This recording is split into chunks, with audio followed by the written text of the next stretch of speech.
Budak Bayangan bab 681 petualangan luar biasa dan tindakan menakjubkan dari pemimpi heroik tanpa matahari di negeri mimpi buruk yang sepi. Diringkas, volume 3. Segera, mereka berempat berkumpul di kamar Suni.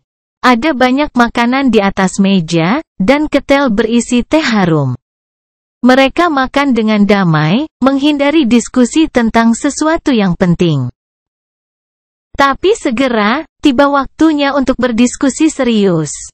Tak satu pun dari keempatnya tampak terlalu bersemangat dengan gagasan itu. Mungkin karena melakukan itu berarti meninjau kembali pengalaman mereka di Nighmah dan membuka luka yang nyaris tidak punya waktu untuk sembuh. Ada banyak bekas luka tak terlihat yang masing-masing mereka sembunyikan. Tak satu pun dari keempatnya yang bertahan selama 3 bulan ini tanpa cedera. Evie menatap piringnya yang kosong selama beberapa saat, lalu menghela napas. Tidak bisakah kita mengambil cuti beberapa hari sebelum mulai bekerja? Dunia tidak akan runtuh jika kita mengambil liburan kecil. Kurasa. Suni melirik teman-temannya, gadis memar, si cacat dengan wajah cacat, dan seorang wanita muda cantik yang rongga matanya yang kosong ditutupi kain hitam, dan perlahan menggelengkan kepalanya. Jika kita melakukannya, Noctis mungkin menjadi. Tidak sabar. Aku berjanji untuk memberinya jawaban setelah aku menemukan teman-temanku. Dia sudah cukup murah hati untuk tidak membunuhku, memasukkan jiwaku ke dalam boneka atau kain pel, dan memerintahkannya untuk memberinya pisau. Jadi, lebih baik kita tidak berlama-lama. Casey menoleh sedikit dan bertanya, suaranya yang dalam dan menyenangkan masih terdengar aneh dan asing. Jawaban? Untuk pertanyaan apa? Suni meringis, lalu membuang muka. Benar. Kalian semua pasti sudah mengerti apa konflik dari Nighmah ini. Hope, Demon of Desire. Noctis sedang bersiap untuk memberontak melawan kehendak para dewa, membunuh makhluk abadi lainnya, dan memutuskan rantainya. Dan kita harus membantunya mencapai tujuannya, atau entah bagaimana mencegah Hope melarikan diri. Yang pertama tampak gila, tapi yang terakhir tampaknya tidak mungkin, mengingat dia sudah mampu mempengaruhi dunia dari dalam penjaranya. Dia menggigil, terdiam beberapa saat, dan kemudian menambahkan, masing-masing yang abadi mewakili, atau lebih tepatnya, mewujudkan salah satu belenggu abadi harapan. Mereka hanya dapat dihancurkan oleh salah satu pisau Dewa Matahari. Saya memiliki 2 dari 4 pisau yang tersisa. Noctis tahu di mana yang ketiga disimpan, dan yang keempat ada di tangan Solven. Yang akan dengan bebas menawarkannya kepada siapa saja yang dapat memberinya kematian yang layak. Jadi, sementara rencananya berarti berperang melawan 3 orang suci kuno, itu tidak sepenuhnya gila. Hanya, kebanyakan begitu. Suni menghela napas, menuang teh untuk dirinya sendiri, dan menyimpulkan, jadi, kita perlu memutuskan apakah kita ingin membantunya dalam kegilaan ini, atau tidak. Casey mengangguk, sepertinya tidak terkejut dengan apa yang dia katakan kepada mereka. Kemudian, dia berlama-lama sejenak, dan berkata, kalau begitu, pertama-tama, kita perlu membagikan semua yang kita pelajari tentang Nighmah saat kita berpisah. Semakin banyak informasi yang kita miliki, semakin baik informasi keputusan kita nantinya. Suni meneguk tehnya dan mengangkat bahu. Itu juga yang ingin dia lakukan. Dia mempelajari wajah teman-temannya, lalu mencengkeram jimat Zamrud lebih erat. Kalau begitu, aku akan mulai, kurasa. Evie, Kai, dan Casey menoleh padanya, berusaha untuk tidak menunjukkan betapa penasarannya mereka sebenarnya. Dan siapa yang bisa menyalahkan mereka? Dari keempatnya, situasi Suni memang yang paling Tidak normal. Dia ragu-ragu untuk beberapa saat, dan kemudian berbicara, seperti yang mungkin Anda perhatikan, mantra itu mengirim saya ke tubuh iblis. Iblis bayangan, tepatnya. Saya menemukan diri saya jauh di barat, di wilayah pengikut perang. Lebih buruk lagi, hanya beberapa detik setelah saya sadar, saya menemukan seorang wanita cantik berbaju merah. Wanita itu adalah Solven, pendeta transenden dewa perang. Dia dengan mudah mengalahkan saya, tetapi memutuskan untuk membuat saya tetap hidup. Mata Evie berbinar saat dia menyebut Solven. Kai juga tampaknya terguncang oleh wahyu itu. Lagi pula, dia adalah seorang perwira tentara yang terlibat dalam perang berdarah melawan kultus Solven. Bagi tentara Kota Gading, namanya pasti identik dengan kekuasaan, kematian, dan kengerian. Bagi mereka, Solven adalah pribadi yang sama seperti mitos kuno yang menakutkan. Wajah Sunny menjadi gelap. Setelah itu, saya menemukan diri saya di Red Colosseum. Sebuah teater kuno yang dibangun oleh Hope, yang telah diubah oleh penghasut perang menjadi kuil pembantaian yang jahat. Ada ribuan makhluk mimpi buruk yang terkunci di ruang bawah tanahnya, serta beberapa manusia yang tidak beruntung. Setiap hari, kami dipaksa untuk membunuh satu sama lain. Mereka yang selamat menerima kehormatan yang meragukan untuk berperang melawan para penghasut perang itu sendiri, dan jika kami entah bagaimana menang. Yah, maka kami harus hidup di hari lain, hanya untuk mengulangi seluruh proses menjelang fajar. Dia terdiam beberapa saat, lalu menambahkan, 2 bulan. Aku menghabiskan 2 bulan di api penyucian itu. Tentu saja, aku akan menyerah pada lukaku dengan sangat cepat jika bukan karena pasanganku, seorang pemuda tawanan dari Kota Gading. Elias. Aspek penyembuhannya membuatku tetap hidup, dan aku membuatnya tetap hidup di arena. Bersama-sama, kami mengalami pembantaian, hari demi hari, minggu demi minggu. Tetap saja, hari-hari kami dihitung, jadi aku terus mencari cara untuk melarikan diri. Dan setelah 2 bulan, akhirnya aku menemukannya. Sunny menyentuh bekas luka mengerikan di lehernya dan menyeringai. Ternyata, yang harus kulakukan hanyalah mengelabui sipir ascendet kita agar memenggal kepalaku. Bebas dari kerahnya, aku membunuhnya, lalu membuat Elias memasang kepalaku kembali. Kai, yang sedang menyeruput teh, memuntahkannya. Apa? Evie hanya diam karena sedang tersedak kue. Matanya, bagaimanapun, sama lebarnya. Bahkan Casey tampak terpana. Sunny terkekeh. Ah, begitu. Pendeta yang terlampaui itu, Solven. Sebenarnya, aku pernah membunuhnya sekali. Dia telah melayani sebagai tubuh inang untuk monster yang terkorupsi, penjaga api dan aku telah membunuh di alam mimpi untuk menangkap bangkai kapal Noctis. Kapal terbang disitulah saya menerima baju besi terpesona yang memungkinkan pemakainya untuk tetap hidup selama mereka memiliki esensi. Saya juga memiliki cara untuk mendapatkan kembali esensi, jadi, saya bisa bertahan tanpa kepala cukup lama untuk Elias sembuhkan saya. Evie akhirnya berhasil menelan kuenya dan menatap Kai dengan mata liar. Kai, katakan padaku dia berbohong, kumohon. Pria muda itu berkedip beberapa kali, lalu dengan sungguh-sungguh menggelengkan kepalanya. Gadis kecil itu bersumpah, lalu bergumam dengan suara kecil, bajingan gila. Dia gila. Sunny mengangkat bahu acuh tak acuh. Apa? Itu bahkan bukan bagian yang paling gila. Ngomong-ngomong, Elias dan aku hampir berhasil melarikan diri dari Kolosseum Merah, tapi di saat-saat terakhir, kami dicegat oleh Solven. Iblis terkutuk itu.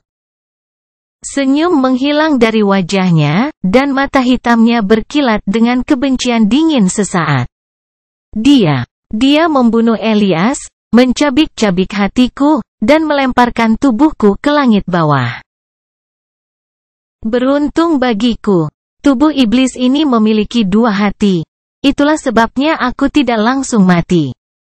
Solven entah tidak tahu tentang itu atau tidak peduli, berpikir bahwa jurang maut akan menghabisiku. Tapi aku selamat dan menemukan jalan kembali ke kepulauan, berkat kenanganku. Dia menghela nafas. Aku selamat, tapi tidak dalam kondisi terbaik, baik secara fisik maupun mental. Satu hatiku yang tersisa tidak cukup untuk menjaga tubuh ini terus berjalan, jadi aku mati secara efektif, meski perlahan. Aku berjalan ke selatan, berencana untuk akhirnya mencapai titik pertemuan kita di timur. Namun, sebelum aku menemukan Noctis di pulau selatan. Sunni tersenyum pahit. Bajingan gila itu sangat senang melihatku. Dia mengira takdir telah menyatukan kita. Dan siapa tahu, mungkin memang begitu. Kami membuat kesepakatan, dia dan aku. Noctis akan menggantikan hatiku yang hilang, dan aku akan mengetahui lokasinya. Pisau kaca dari teror yang tinggal di benteng terdekat. Teror itu, Anda tahu, adalah milik salah satu penguasa rantai sebelumnya. Milik bayangan. Jadi apakah ada kandidat yang lebih baik untuk bertemu dengannya daripada iblis bayangan? Dia tidak berbicara untuk beberapa saat, lalu menghela nafas berat. Masalahnya adalah, kesepian selama berabad-abad dan menjadi sasaran racun Hope telah membuat makhluk itu gila. Jadi, dia menyerangku. Teror itu memiliki kekuatan atas mimpi dan mimpi buruk, dan dia membuatku mengalami beberapa ratus mimpi buruk. Di masing-masing mimpi buruk itu, aku disiksa dengan mengerikan, mengalami kesedihan yang tak terbayangkan, dan akhirnya terbunuh. Untungnya, aku telah melupakan sebagian besar mimpi buruk itu. Ya, sebagian besar. Sunni meneguk tehnya, lalu menggelengkan kepala. Ngomong-ngomong, akhirnya, aku lolos dari mimpi buruk juga, dengan menghancurkan semuanya, dan kemudian membunuh teror. Noctis menggantikan hatiku, seperti yang dia janjikan, dan membawaku ke sanktuari. Di sini, aku bertemu Kai, dan kami pergi untuk mengambil pisau kaca, dan Evie, dari kuil piala. Dan inilah kami. Dia menggaruk bagian belakang kepalanya, dan kemudian menambahkan sambil berpikir, secara keseluruhan, saya kira itu bisa menjadi lebih buruk. Evie mengumpat lagi, lalu memasukkan kue lagi ke mulutnya. Dia mengunyah habis-habisan, lalu mendesis, membuat remah-remah beterbangan ke seberang meja. Apa yang bisa lebih buruk dari itu? Sunni menatapnya sejenak, dan mengangkat bahu. Entahlah, aku bisa saja dikirim ke dalam tubuh cacing? Atau lebih buruk lagi, seorang anak kecil. Budak Bayangan bab 682 Sekte Merah. Evie menatapnya tanpa geli sama sekali di wajahnya yang kekanak-kanakan, yang hanya membuat usahanya untuk tampil serius terlihat lebih lucu. Kemudian, dia merengut dan berkata datar, ingin mati? Sunni menggelengkan kepalanya sambil menyeringai, lalu menjelaskan lebih detail tentang hal-hal yang telah dia pelajari. Termasuk berbagai informasi yang dia kumpulkan dalam mimpi buruk, pengalamannya dengan penghasut perang, dan pengamatannya tentang Solven dan Noctis. Ketika dia selesai, ada keheningan untuk sementara waktu. Yang lain mencerna semua informasi yang dia bagikan dengan mereka, penuh pemikiran. Ya, semua orang kecuali Evie. Keheningan yang muram segera dipecahkan oleh suara mengunyah yang keras. Gadis kecil itu menelan sepotong pai daging, lalu berkedip beberapa kali, menyadari bahwa semua orang sedang menatapnya. Akhirnya, dia menyeka minyak dari bibirnya dan berkata, "Apa? Aku ini anak yang sedang tumbuh loh. Aku perlu makan dengan baik untuk tumbuh besar." Kemudian, dia menyeka jarinya yang berminyak pada taplak meja dan mengangkat bahu. "Yah, ngomong-ngomong, kurasa aku akan pergi selanjutnya." Gadis kecil itu melirik Sunny, membuat wajah, dan berbalik. Lagi pula, tidak banyak yang bisa diceritakan. 3 bulanku di Temple of the Kalis sama sekali tidak semenarik petualangan liar Sunny.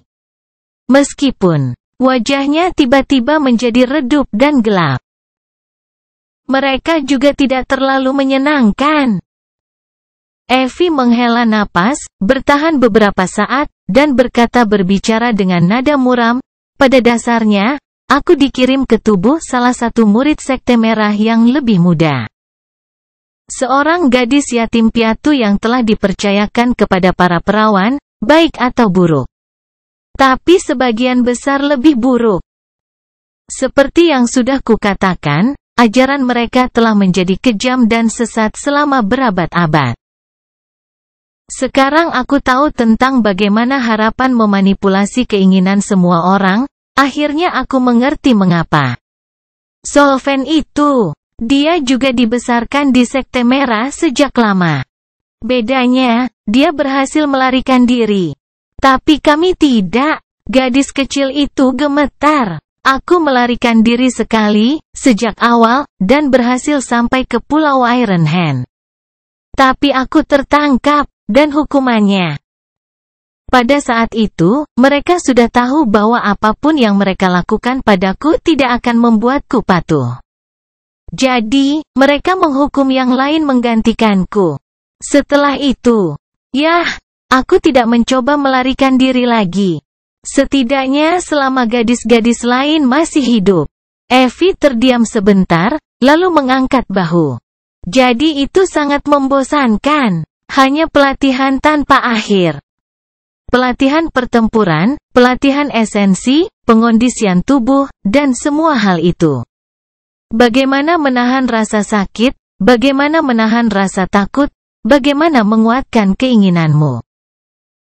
Bagaimana menjadi kapal perang yang sempurna, tanpa ampun, mematikan. Tentu saja, mereka sangat inventif dalam pelajaran mereka. Cara apa yang lebih baik untuk mengajari seseorang menahan rasa sakit daripada menyiksa mereka sampai di ambang kematian? Atau lebih dari itu, jika muridnya lemah?" Wajah gadis kecil itu berubah jauh. Pada akhirnya, semua orang ternyata lemah. Kecuali aku. Dia menggigit sepotong pai dagingnya, mengunyahnya perlahan, dan kemudian berkata, "Suatu kali, mereka menempatkan saya di peti mati dan mengubur saya hidup-hidup selama beberapa hari. Untuk mengajari saya cara menaklukkan rasa takut akan kegelapan. Orang-orang malang ini, yang mengatakan bahwa saya takut kegelapan, untuk memulai. Jadi bodoh. Tapi sebagian besar, itu hanya pelatihan tempur. Mereka melatih kami dengan kejam. Ada banyak hal yang dapat Anda capai dengan beberapa penyembuh yang bangkit dan tidak peduli apakah murid Anda bertahan atau tidak. Jika kami mematahkan tulang, penyembuh akan mengembalikannya bersama-sama, dan perintahkan kami untuk melanjutkan. Jika kami berdarah terlalu banyak." Kau mengerti." Evie menggelengkan kepalanya. "Masalahnya adalah, aku membuatnya lebih buruk daripada yang lain. Gadis yang tubuhnya kuambil mengalami kemalangan kebangkitan di usia yang sangat muda, kau tahu. Jadi, para maiden melihatnya sebagai orang pilihan yang dijanjikan. Seorang pejuang luar biasa yang ditakdirkan untuk membunuh Solven dan menghapus penghinaan yang telah dia lakukan terhadap sekte itu, untuk membalas dosa dan penistaannya. Jadi, mereka mempekerjakanku lebih keras daripada orang lain." Gadis kecil itu menoleh, lalu menghela nafas. Bagian yang paling aneh adalah bahwa semua omong kosong keji yang mereka lakukan kepada kami dilakukan tanpa sedikit pun kebencian, kedengkian, atau niat buruk. Sebaliknya, para maiden yang lebih tua memperlakukan kami seperti adik perempuan mereka, ketika mereka tidak menyiksa dan membunuh kami, tentu saja. Guru saya, Hilde. Saya pikir dia menganggap saya sebagai putrinya sendiri. Dia peduli. Banyak hal baik yang terjadi, pada akhirnya. Dia ragu-ragu sejenak, dan kemudian meringis. Yah, pokoknya. Akhirnya, aku satu-satunya yang tersisa. Sebenarnya, kupikir mereka menjadi lebih keras pada gadis-gadis lain karena aku. Kehadiranku menghidupkan kembali semangat mereka, kurasa. Setelah semua orang mati dan para maiden tidak punya apa-apa lagi untuk dilakukan. Pegang kepalaku, aku mulai merencanakan pelarianku. Aku tidak tahu apakah aku akan selamat, tapi untungnya, sebelum aku sempat mencari tahu, Sunni dan Kai datang dan melenyapkan seluruh sekte. Cheer, terima kasih, omong-omong. Dia mengangguk pada mereka, dan kemudian memasukkan sepotong kue lagi ke mulutnya, jelas tidak mau mengatakan apa-apa lagi. Semua orang terdiam, sampai Casey membungkuk dan meletakkan tangannya di bahu gadis kecil itu. Dia mencengkeramnya dengan lembut, dan berkata, "Kamu melakukannya dengan baik, Evie. Kamu melakukannya dengan baik untuk bertahan hidup." Evie menunduk, menghela napas, lalu berkata dengan muram, tapi kali ini, aku tidak hanya ingin bertahan hidup. Aku juga ingin menyelamatkan beberapa orang. Tapi aku gagal. Tapi siapa peduli? Aku terlalu tua untuk menjadi sesentimental ini. Harapan sudah membuat angka di otakku. Lagi pula ini hanya mimpi buruk. Mendengar seorang gadis kecil menyatakan bahwa dia terlalu tua untuk merasakan kesedihan pasti lucu, jika tidak begitu sedih. Tidak ada yang mengatakan apa-apa, sampai Kai bersandar dan mendesah. Kemudian, suaranya yang serak bergema di ruang batu, membuat Sunni menggigil, "Yah, kalau begitu, kurasa giliranku. Ceritaku tidak terlalu panjang. Aku tidak berbuat banyak." Dia melirik ke tangannya, dengan kulit yang telah diganti dengan kulit pohon yang dipoles, terdiam beberapa saat, dan kemudian menambahkan. "Aku hanya melawan naga, dan kalah." Budak Bayangan bab 683 membunuh naga. Kai terdiam beberapa saat, lalu menghela nafas berat. Dia memalingkan muka, mengambil topeng kayunya yang hangus dan menatapnya beberapa saat, lalu akhirnya berbicara, "Aku dikirim ke tubuh perwira Sun Legion, pasukan Kota Gading. Kota itu. Kau pasti sudah melihatnya saat kita memasuki mimpi buruk, bangkit dari abu seiring berjalannya waktu. Ini adalah tempat yang menakjubkan. Indah, damai, dan penuh kehidupan, dengan orang-orang yang hangat, baik hati, dan sangat peduli pada tetangga mereka. Lusinan pulau berkembang, semuanya terhubung menjadi satu kesatuan oleh jembatan udara dan saluran air melengkung yang dibangun dari batu putih. Pria muda itu berhenti, meringis, dan menyesap teh madu untuk menghaluskan pita suaranya yang sakit. Kemudian, dia melirik topeng itu lagi, berlama-lama sejenak, dan melanjutkan, "Setidaknya itulah yang saya pikirkan, pada awalnya. Melihat ke belakang, saya sangat naif. Tetapi sangat mudah untuk disesatkan oleh bagaimana Kota Gading, dan orang-orangnya. Muncul terutama oleh kontras yang mencolok antara kemegahan fasad yang memesona itu dan keburukan tanpa alas kaki dari mereka yang ingin menghancurkannya. Pembunuh gila yang kejam. Penghasut perang." Kai menggelengkan kepalanya. Orang-orang di Kota Gading sama seperti orang-orang yang kita kenal di dunia nyata. Mereka memiliki nilai yang sama, cita-cita yang sama, penghargaan yang sama terhadap kesusilaan dan kehidupan manusia. Sekarang setelah saya mengatakannya dengan lantang, saya sadar mereka mungkin melakukan jauh lebih baik dari kita dalam hal itu. Maksud saya adalah bahwa mereka tampak baik. Kota mereka seperti surga yang indah. Seperti tempat yang harus diupayakan oleh semua kota manusia. Dalam mimpi buruk ini, ada seseorang yang ingin menghancurkannya. Matanya menjadi redup.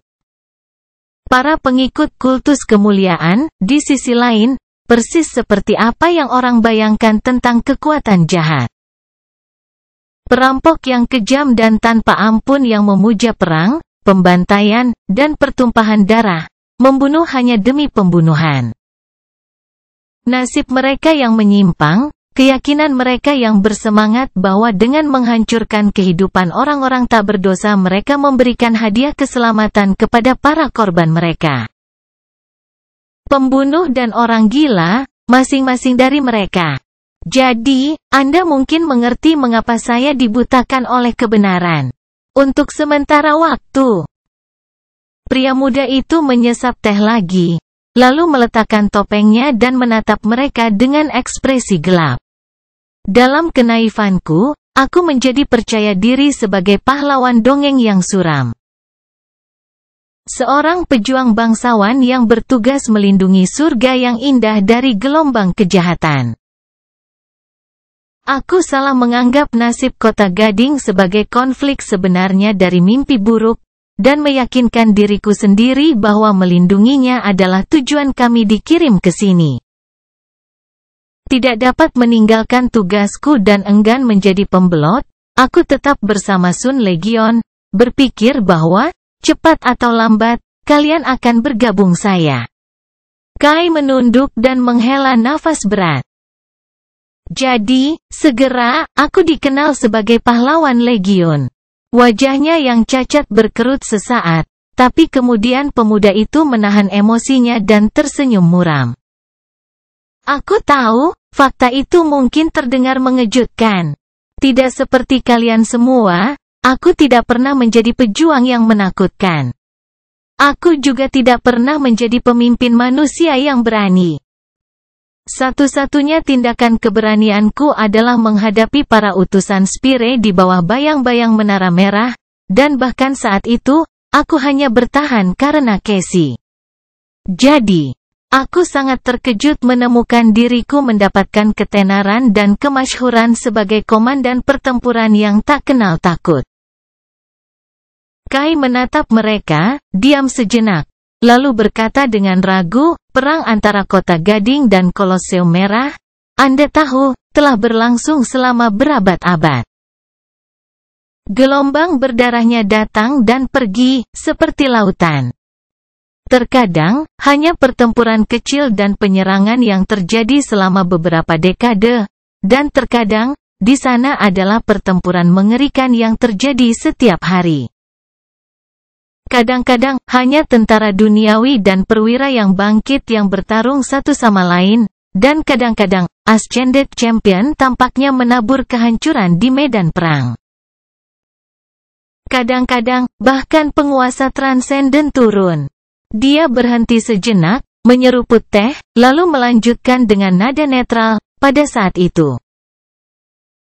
Saya menemukan diri saya berada di tengah-tengah perubahan mendadak dari periode relatif tenang yang berkepanjangan ke awal serangan besar-besaran oleh penghasut perang.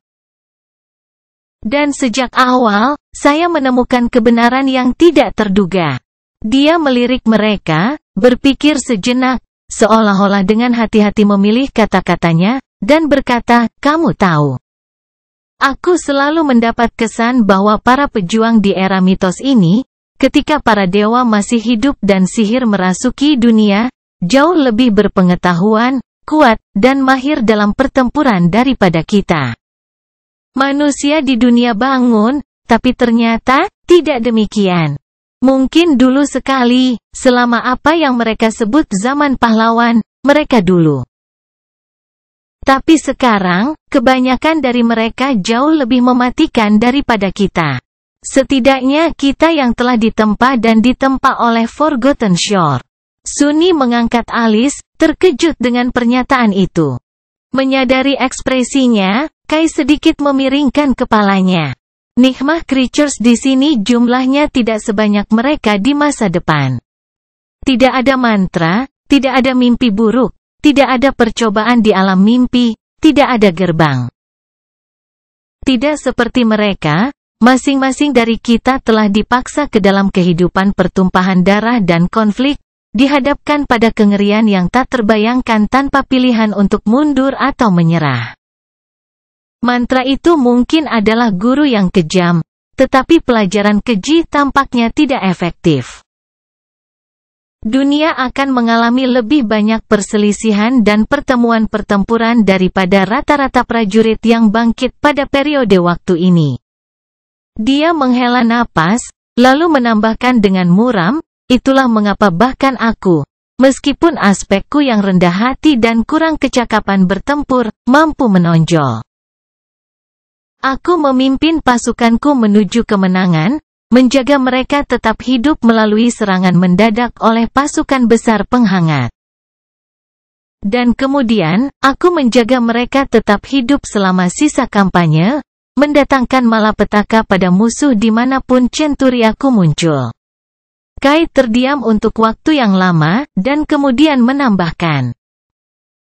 Suaranya yang jelek tiba-tiba terdengar sangat serak, dan begitulah caraku mendapatkan perhatian dari penguasa kotaku yang bercahaya.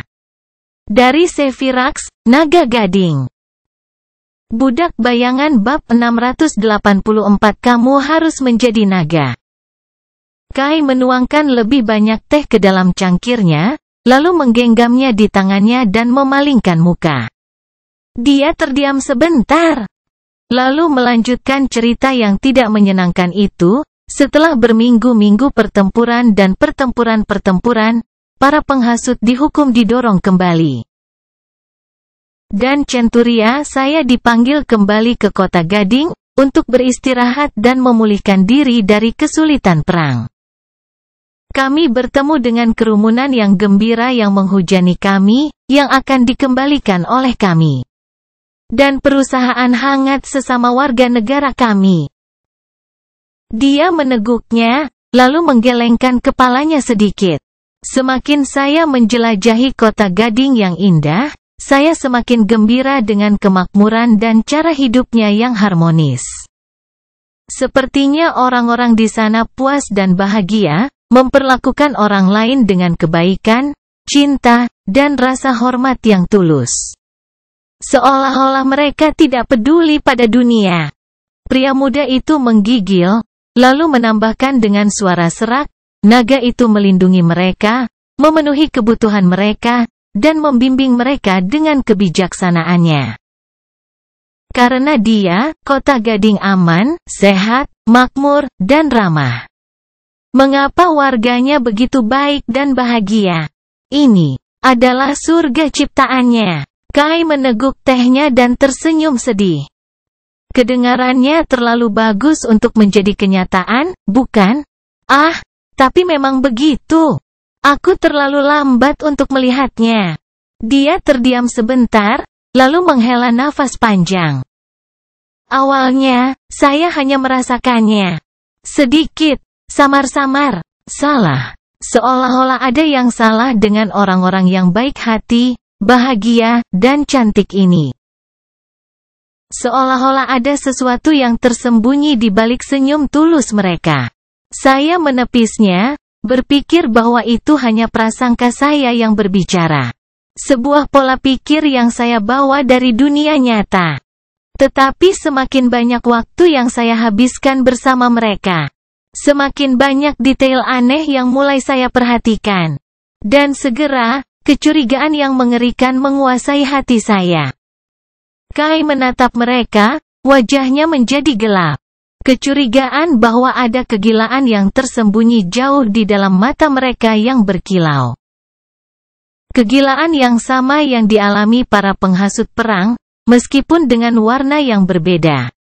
Aku tidak pernah Tidak pernah merasa terganggu dan takut seperti ketika pikiran itu pertama kali memasuki pikiranku. Aku sangat takut. Pada kenyataannya, selama beberapa hari, aku menutup mata terhadap kebenaran dan berpura-pura tidak ada yang salah. Tapi kecurigaan itu terus menggerogoti hatiku, jadi, aku memutuskan untuk menyelidikinya. Tidak sulit untuk memastikannya. Seringai pahit mengubah wajahnya yang mengerikan. Soalnya, ternyata kota Gading memang makmur, aman, dan indah karena naga itu. Penduduknya memang dilindungi dan dinafkahi oleh naga itu. Sebagai gantinya, naga itu hanya meminta satu hal sebagai imbalan. Pria muda itu mengepalkan cangkir teh, hampir membuatnya pecah. Untuk memberinya makan. Dia mengertakkan gigi sejenak, lalu berkata pelan, untuk memberinya makan dengan daging manusia. 7 pengorbanan harus dilakukan kepadanya setiap bulan, dari jajaran warga. Dan orang-orang kota Gading yang baik hati. Dengan senang hati memberikannya. Bahkan sangat gembira. Dimakan oleh naga dianggap sebagai kehormatan suci, dan memiliki orang yang dicintai dipilih sebagai pengorbanan adalah alasan untuk perayaan.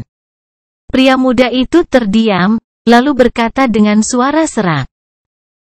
Naga itu tidak pernah mendikte siapa yang harus diberi makan kepadanya. Tapi orang-orang di kota Gading ingin menyenangkan naga itu, jadi, mereka selalu memilih yang terbaik dan paling cerdas. Yang paling cantik, paling berbakat, paling lugu, paling diinginkan. Dan di sanalah kami, para pahlawan muda yang baru saja kembali dari perang kemenangan. Bulan telah berlalu, jadi, mereka memilih saya dan 6 prajurit saya yang paling berani dan setia. Kai tersenyum pahit, hadiah yang luar biasa. Melihat mereka adalah hal yang paling menjijikkan yang pernah saya lihat. Orang tua menyerahkan anak-anak mereka sampai mati dengan senyum bersemangat. Para suami mengirim istri mereka ke mulut naga dengan kegembiraan liar, teman dan tetangga bernyanyi dan tertawa saat mereka memimpin sesama manusia untuk dimakan oleh binatang buas yang lapar. Hanya anak kecil yang tidak berbagi kegembiraan mereka. Mereka menangis ketika ibu, ayah, saudara laki-laki, dan saudara perempuan mereka direnggut dari mereka, tidak mengerti apa yang terjadi. Tetapi anak-anak yang menangis itu dihukum dan diberi pelajaran keras tentang betapa menjijikkannya perilaku mereka. Dia meringis, lalu meletakkan cangkirnya dan memalingkan muka. Seluruh kota itu gila. Mungkin orang bisa berargumen bahwa beberapa lusin jiwa setahun adalah harga kecil untuk membayar sebuah surga. Tapi apakah surga yang dibangun dengan nilai darah? Tidak berharga. Itu tidak berharga. Dan bahkan jika tidak, setidaknya orang-orang malang itu bisa berkorban tanpa kegembiraan yang mengerikan. Tanpa lagu, dan semangat, dan senyum ramah, hangat, dan tulus di wajah cantik mereka. Kai menarik napas dalam-dalam, terdiam beberapa saat, lalu mengangkat bahu dengan acuh tak acuh. Ngomong-ngomong, kami dibawa ke sebuah pulau yang berbatasan dengan Menara Gading itu sendiri, dan dirantai ke tebing putih. Kerumunan yang gembira menghilang, dan segera setelah itu, kami mendengar gemerisik sayap perkasa. Naga itu mendarat di depan tebing, sama agung dan menakutkannya seperti dalam legenda. Seekor binatang besar dengan sisik gading yang indah, dan mata emas bercahaya yang penuh dengan kebijaksanaan, kemuliaan, dan kecerdasan yang tidak manusiawi. Evie mendengarkan dengan mata terbelalak, sambil menggigit jari. Akhirnya, dia tidak tahan lagi dan bertanya dengan suaranya yang lembut dan kekanak-kanakan, "Bagaimana kamu bisa selamat? Kenapa api naga tidak membunuhmu?" Senyum sedih muncul di wajah Kai yang cacat. "Bagaimana aku bisa bertahan? Oh, Itu sederhana, sungguh. Saat Sevirax muncul, aku memutuskan rantaiku dan melindungi teman-temanku, siap membela mereka sampai napas terakhirku. Melihat ini, naga itu. Dia berbicara kepadaku. Senyumnya perlahan menghilang, digantikan oleh ekspresi marah, malu, dan menyesal. Kamu pasti sudah menebak bahwa Ivory Dragon Sevirax juga Sevras, penguasa gading. Salah satu belenggu abadi harapan, seorang transenden yang kemampuan transformasinya memungkinkannya untuk berubah menjadi naga. Dia adalah manusia, atau setidaknya pernah menjadi manusia. Dulu sekali. Jadi, dia berbicara kepadaku. Pria muda itu menghela nafas. Dia terhibur dengan reaksiku. Kami berbicara, dan apa yang dia katakan padaku. Itu membuatku sedih, sedikit, kurasa. Kau tahu, aku salah. Naga itu. Dia tidak pernah sekalipun bertanya kepada orang-orang di kota Gading. Untuk mengorbankan siapapun, atau apapun, kepadanya. Mereka mengarang cerita itu sendiri, dan memilih jumlah korbannya sendiri, dan mulai membawakannya pengorbanan atas kehendak bebas mereka sendiri. Karena melakukan itu membuat mereka merasa seolah-olah mengikatkan diri pada naga. Bahwa mereka menjadi bagian dari naga, dan dengan demikian, menjadi bagian dari naga, dan aman darinya. Kai menggelengkan kepalanya. Sevras. Dia telah kehilangan sebagian dari dirinya sejak lama, kurasa. Dia memberitahuku bahwa, pada awalnya, dia ingin menjadi tuan yang baik bagi orang-orang, seseorang yang dapat mereka lihat, dan yang dapat mereka perjuangkan. Jadi, dia jarang muncul dalam bentuk transenden di hadapan mereka. Namun seiring berlalunya waktu, dia memperhatikan bahwa orang-orang terganggu oleh wajah manusianya, dan hanya merasa damai ketika dia datang sebagai naga. Seolah-olah mereka membutuhkannya untuk menjadi sesuatu yang lain. Sesuatu yang lebih besar dari mereka. Jadi, setelah beberapa saat, dia meninggalkan wujud manusianya sama sekali. Dan tidak lama setelah itu, pengorbanan dimulai. Pria muda itu bertahan beberapa saat, dan kemudian melanjutkan, saya memintanya untuk menyelamatkan hidup kami. Tetapi dia menolak. Dia mengatakan kepada saya bahwa dia tidak pernah menerima pengorbanan yang tidak diinginkan, dan saya bebas. Tetapi 6 lainnya, seolah-olah mereka kesurupan, atau menjadi gila. Mereka bahkan tidak mencoba untuk menyelamatkan diri. Tidak peduli bagaimana saya memintanya untuk menyelamatkan mereka, dia menolak. Inilah yang diinginkan rakyatnya, apa yang mereka butuhkan. Mereka mungkin tidak terikat padanya. Dia tersenyum pahit. Tapi bagaimana aku bisa mengalahkan naga? Lagi pula aku bukan naga. Dia memukulku ke tanah dengan satu gesekan ekornya, mematahkan tulang rusukku dan hampir membunuhku. Tapi aku tidak mati. Sebaliknya, lumpuh, aku melihat saat dia menoleh, membuka rahangnya, dan mengubah prajuritku menjadi abu dengan satu nafas yang membakar. Kai terdiam, wajahnya tidak bergerak. Setelah beberapa saat, dia berbicara lagi. Dipenuhi dengan kemarahan, kesedihan, dan keputusasaan, saya berteriak padanya, mengutuknya. Bersumpah bahwa saya akan mengatakan yang sebenarnya kepada semua orang, bahwa saya akan membuat mereka sadar. Bahwa saya akan membuat mereka berubah. Tapi dia hanya menatap saya lelah dan berkata, bahwa aku akan melihatnya. Dan kemudian, naga gading itu pergi, meninggalkanku sendirian di pulau kosong. Dia melihat ke bawah. Saya terlalu terluka untuk bergerak, dan menghabiskan sisa malam itu dalam kesakitan. Di pagi hari, warga kota Gading datang. Ketika mereka melihat saya masih hidup, Senyum pucat muncul di wajahnya yang mengerikan. Mereka tertegun, takut, dan marah. Jadi, mereka membuat tumpukan kayu, mengikat saya ke tiang, dan membakar saya.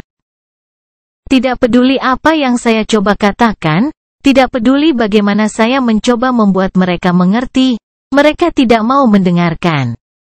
Mereka hanya menjadi lebih takut dan penuh kebencian. Naga itu. Dia benar. Dia telah mengatakan yang sebenarnya. Saya melihat. Kai mengambil tehnya, menyesapnya, dan memalingkan muka. Ikatan saya putus sebelum saya mati, jadi, terbakar parah. Saya melesat ke langit seperti percikan api. Saya terbang menjauh dari kota, dan entah bagaimana selamat. Lumpuh dan patah hati, saya perlahan berjalan ke timur, akhirnya mencapai tangan besi pulau, lalu Sanktuari, tempat Sunni akhirnya menemukanku. Lord Noctis telah mengganti kulitku yang terbakar dan otot yang rusak dengan kayu ajaib dan kulit pohon, dan inilah aku. Seperti baru. Dia menghela nafas, menatap mereka, dan tersenyum. Untungnya, aku punya teman yang membantuku bangkit. Kalian, aku akan melakukan apapun yang kalian putuskan. Tapi jika ada satu hal yang ingin kukatakan, ini adalah ini. Jika Noctis ingin membunuh Lord Sevirax dan mengakhiri pemerintahan naga, dengan senang hati aku akan membantu. Budak Bayangan Bab 685 Kuil Malam. Ketika Kai selesai dengan ceritanya, semua orang diam untuk sementara waktu. Akhirnya, pemuda itu menghela nafas dan mengulurkan tangannya, yang dilapisi kulit kayu yang dipoles dan lebih mirip dengan salah satu boneka pelaut daripada manusia. Dia menggerakkan jari-jarinya, dan kemudian tersenyum ringan. Noctis melakukan pekerjaan yang luar biasa untuk menyembuhkan lukaku. Seperti yang dia katakan, beberapa rasa sakit tetap ada, tapi aku sekuat dan mampu seperti sebelumnya. Tidak, bahkan lebih.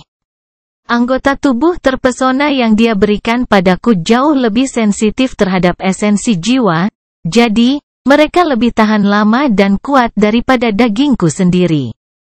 Aku juga mengumpulkan beberapa kenangan selama aku berada di Sun Legion. Secara keseluruhan, kecakapan pertempuranku telah meningkat pesat sejak kita memasuki mimpi buruk.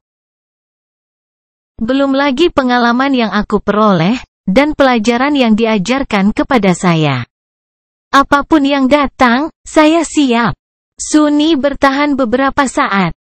Lalu menggeram pelan, bagaimana dengan transenden lain dari Kota Gading?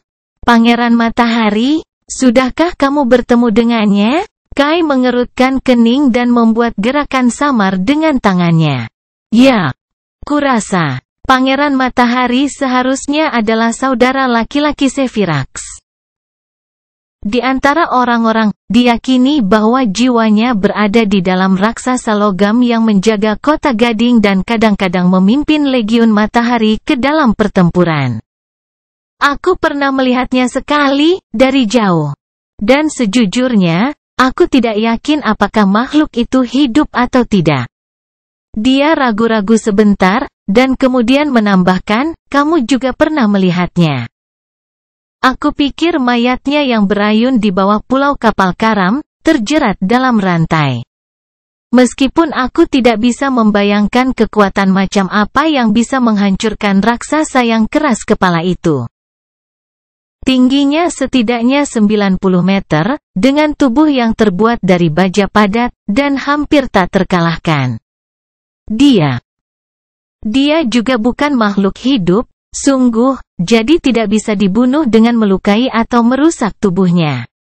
Sunni terdiam sebentar, lalu berkata, tidak ada yang tidak bisa dibunuh atau dihancurkan. Bahkan para dewa. Jadi, 3 dari penguasa rantai diperhitungkan, di masa depan. Kami telah melihat tulang naga, Sevirax, di Pulau Gading, dan baik saudara laki-lakinya maupun Solven menemukan ajal mereka di dekat bangkai kapal Noctis. Tapi apa? Apa yang sebenarnya terjadi? Bagaimana mereka jatuh, dan bagaimana harapan lolos? Apa yang terjadi pada Noctis sendiri? Serta One in the Utara? Bagaimana kota Gading dihancurkan? Bagaimana menara melepaskan diri dari rantainya? Tidak ada yang menjawab, sama bingungnya dengan dia. Setelah beberapa waktu, Casey akhirnya berbicara, saya tidak yakin apa yang terjadi. Tapi saya tahu satu hal, karena kedatangan kami, ini terjadi lebih cepat. Mereka menoleh padanya, dan setelah hening sejenak, Sunny bertanya. Ceritamu adalah cerita terakhir yang tersisa. Dan, sejujurnya, itu adalah cerita yang paling ingin ku dengar. Karena ini menyangkut kebangkitan kelima yang dikirim ke sini oleh mantra. Mordred, dia menemukan cara untuk memasuki benih dengan kami, bukan? Casey menghela napas berat dan memalingkan wajahnya. Setelah beberapa saat, dia berkata, ya, dia melakukannya. Wanita muda buta itu terdiam beberapa saat, mengumpulkan pikirannya, dan kemudian menghadapi mereka lagi. Tidak seperti apa yang terjadi pada kalian bertiga, kedatanganku ke Nikmah tidak terlalu mengerikan. Setidaknya tidak pada awalnya. Aku dikirim ke dalam tubuh seorang pendeta muda yang bertugas untuk merawat High Priestess of the Night Temple yang ada di utara. Di era ini, kuil malam masih menjadi milik kultus Dewi Langit Hitam, Dewa Badai, Dewa Kegelapan, Bintang, dan Petunjuk. Jadi, tidak ada cahaya yang diperbolehkan di bangunan kuil. Dia menyentuh penutup matanya sebentar, lalu perlahan menurunkan tangannya. Para pembantunya menghabiskan bertahun-tahun hidup dalam kegelapan, dan membutakan diri mereka sendiri sebelum menjadi pendeta wanita. Karena alasan itu, mereka dikenal sebagai tanpa mata. Banyak dari tanpa mata adalah peramal, dan memiliki kekuatan ramalan dan ramalan. Untuk sebagian besar, menjadi pendeta buta di dalam kuil tanpa cahaya akan menjadi cobaan yang mengerikan. Tapi bagiku, itu sangat menenangkan. Untuk menemukan diriku di antara orang-orang yang mirip denganku. Di tempat di mana kebutaanku bukanlah keanehan yang menyimpang, melainkan sebuah pilihan. Senyum pucat muncul di bibirnya. Namun, wanitakulah yang membuatku merasa paling nyaman. Yang ada di utara, peramal malam. Dia bukannya tidak baik. Dia memperlakukanku dengan cukup baik, dan aku telah belajar banyak dari pengetahuannya dan kebijaksanaan. Namun, sama seperti para penguasa rantai lainnya, dia dikuasai oleh kegilaan yang berbahaya. Dia adalah kegilaan sikap apatis.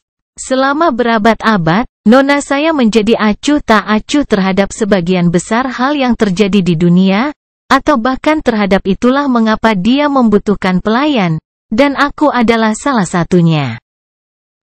Senyum perlahan menghilang dari wajah Casey. Itu tidak berarti bahwa dia tidak berdaya atau tanpa tanggung jawab. Semua bagian utara Kerajaan Harapan berada di bawah otoritas dan perlindungannya. Ada banyak desa dan beberapa kota yang penuh dengan manusia duniawi yang mengandalkan kuil malam untuk keamanan dan bimbingan.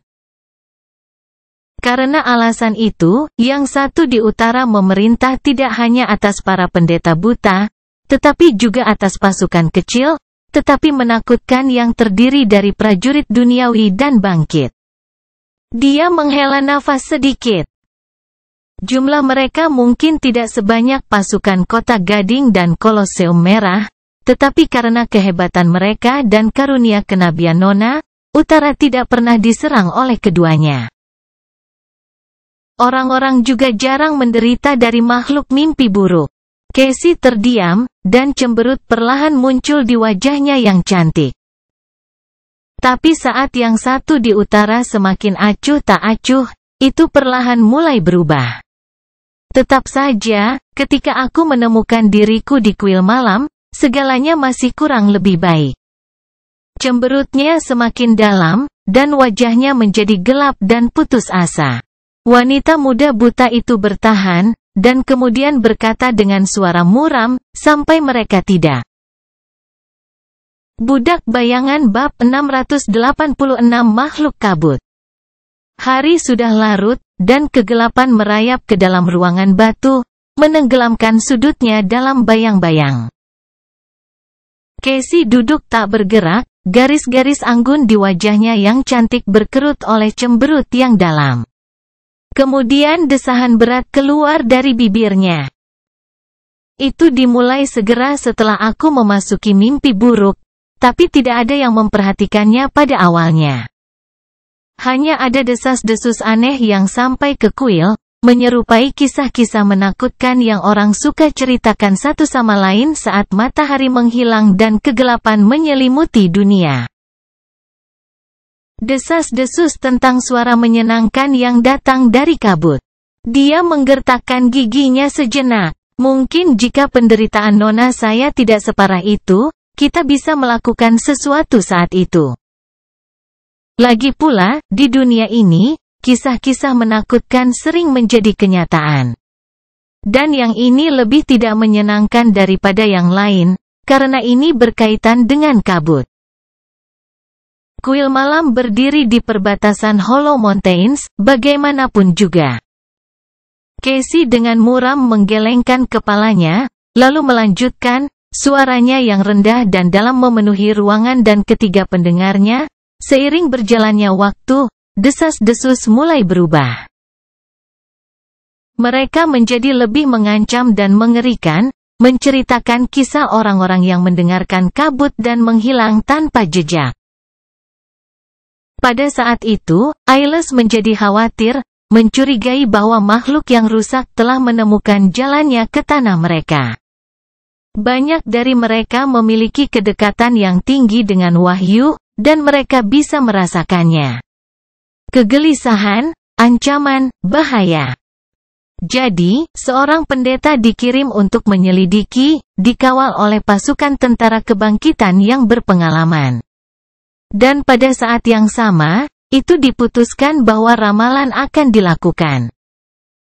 Dia berlama-lama sejenak. Ramalan tidak menunjukkan hasil, dan pendeta. Dia gagal untuk kembali dengan petunjuk yang berguna. Nyatanya, dia tidak kembali sama sekali. Dia dan pengiringnya menghilang tanpa jejak, seolah-olah mereka tidak pernah ada. Sama seperti orang-orang dari desas-desus. Hanya saja, pada saat itu, tidak ada lagi yang menganggapnya sebagai desas-desus belaka. Wanita muda buta itu menggigil, lalu berkata dengan suara datar, akhirnya, kami menjadi waspada. Tentara dipanggil, dan banyak rombongan berburu dikirim untuk menemukan makhluk itu. Tentara biasa, prajurit yang bangkit, juara yang naik, tanpa mata. Semua orang bertekad untuk menangkap kekejian itu. Namun terlepas dari semua upaya kami gagal. Bagaimana kami bisa menangkap kabut? Wajah Casey menjadi gelap. Dan sementara itu, orang-orang terus menghilang. Pertama 1 atau 2 orang sekaligus, lalu puluhan dari mereka, dan kemudian, suatu hari. Kami menemukan seluruh desa berdiri kosong, tidak ada tanda-tanda penduduknya terlihat. Semua orang di sana, setiap pria, wanita, dan anak-anak dibawa oleh kabut. Dia terdiam beberapa saat, lalu menambahkan dengan muram, dan kemudian, rombongan berburu juga mulai menghilang. Tentara yang kuat dan berpengalaman. Kami bahkan kehilangan Ascendet. Namun, bagian terburuknya adalah tidak ada pola pergerakan makhluk itu. Setidaknya tidak ada yang bisa kami kenali. Ia bisa menyerang pemukiman yang jauh di barat suatu hari nanti, dan kemudian tiba-tiba membawa seseorang jauh ke timur di hari berikutnya. Hampir seolah-olah bisa berada di beberapa tempat pada waktu yang sama. Karena itu, kami tidak dapat melemparkan semua pasukan kami ke satu lokasi dan menyudutkannya di satu pulau. Jadi, kami membuat jebakan untuk itu. Yang kami butuhkan hanyalah iming-iming, dan saya mengajukan diri untuk menjadi satu. Wanita muda buta itu menggelengkan kepalanya. Tentu saja, saat itu, aku tidak tahu bahwa iblis kabut jauh lebih licik dan licik daripada makhluk mimpi buruk manapun yang pernah kuhadapi. Tapi aku mengetahuinya segera. Karena saat itulah aku bertemu dengannya lagi. Dan segera setelah melakukannya, aku menyadari bahwa apa yang kita anggap sebagai jebakan untuk iblis, ternyata adalah jebakan yang malah dipancing oleh pangeran perang. Casey menggertakkan giginya. Karena sementara pasukan kita terkonsentrasi untuk membentuk pengepungan, sebagian besar jangkauan utara tetap tidak terlindungi. Jadi, dibiarkan tanpa pembela, salah satu kota direbut oleh kabut. 1000 jiwa hilang, dibantai. Sebuah cemberut yang dalam muncul di wajah Sunni. Dia mencondongkan tubuh ke depan. Menusuknya dengan tatapan tajam. Apa? Bagaimana? Jika dia terlibat dalam pertempuran dengan pasukan kuil malam, bagaimana bajingan itu secara bersamaan menyerang pemukiman? Dia berlama-lama sebentar. Lalu berkata dengan sedikit keraguan itu. Mordred. Dia tidak seperti dia di masa depan. Dia telah tumbuh lebih lemah, entah bagaimana. Seolah-olah dia tidak memiliki 6 inti jiwa lagi. Tapi, sebaliknya, ada 5 makhluk aneh yang membantunya, seperti yang lebih rendah versi yang telah kau bunuh di Pulau Perhitungan.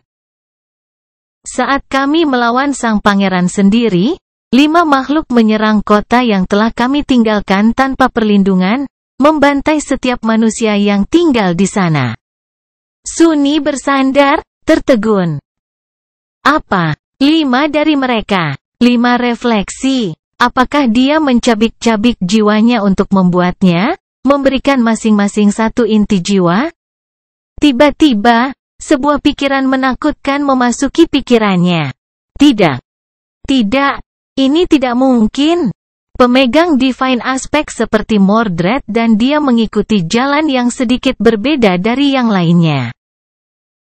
Tidak seperti mereka yang memiliki aspek dengan peringkat lebih rendah, mereka dapat membuat 7 inti jiwa dengan menyerap fragmen, baik jiwa atau bayangan, tidak masalah. Tapi masih ada batasan jumlah core yang bisa mereka buat, dan untuk menjadi lebih kuat setelah itu, mereka harus menantang Nightmares seperti orang lain. Jadi, pembantaian Mordred tidak masuk akal. Bagaimanapun, dia sudah menjadi teror di masa depan. Makhluk, bagaimanapun, mengikuti jalan yang sama sekali berbeda, dan hampir terbalik. Dengan menyerap fragmen, mereka tidak menciptakan inti jiwa baru. Sebaliknya, mereka naik pangkat seperti Saint. Misalnya, yang harus mengkonsumsi fragmen bayangan dari kenangan untuk naik. Jika refleksi Mordred sama dengan orang suci. Jika mereka hanya membutuhkan sejumlah fragmen tertentu untuk naik peringkat.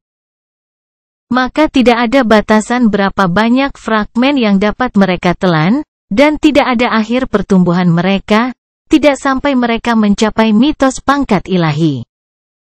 Jadi jika Pangeran Ketiadaan mengorbankan 5 dari 6 inti jiwanya untuk menciptakan 5 binatang yang bangkit. Lalu apa peringkat mereka sekarang, setelah memakan ribuan jiwa? Budak Bayangan bab 687 peramal malam ini. Evie dan Kai sepertinya memiliki beberapa pertanyaan, tetapi mereka memilih untuk tetap diam. Setidaknya untuk saat ini. Tentu saja.